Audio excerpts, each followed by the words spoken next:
10,000 രൂപ കൊടുത്ത് കണ്ടുപിടിക്കാൻ ഇവനായി കൊച്ചിരാജാവിന്റെ കൊച്ചുമോനാ. കൊച്ചിരാജാവിന്റെ കൊച്ചുമോനൊന്നും അല്ല, എന്റെ കൊച്ചിന്റെ അച്ഛനാ.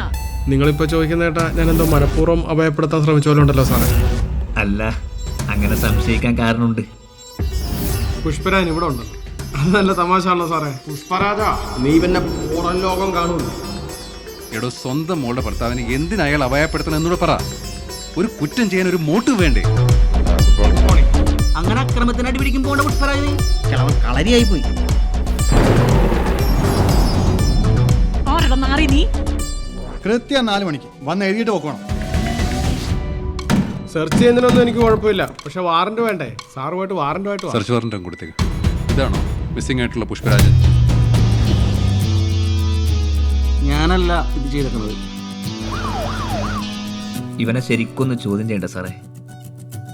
നിന്നോടല്ലാതെ വേറെ ആരോടാ അവള് സങ്കടം പറയേണ്ടത്?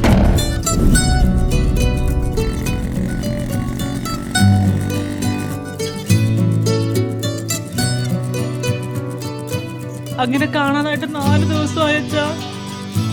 പിന്നെ നോക്കി ഇങ്ങോട്ട് പോണം, പോലീസ് ചെക്കിംഗ് ഒക്കെ കാണും. നിങ്ങൾ തമ്മിലൊരു പ്രശ്നം എന്തിനാണ്? അവൻ പൈസ ആയിട്ട് മുങ്ങി, ഇനിയിപ്പോ തീരുമ്പോ പൊങ്ങും. പുഷ്പരാജ് എവിടെയാണ്?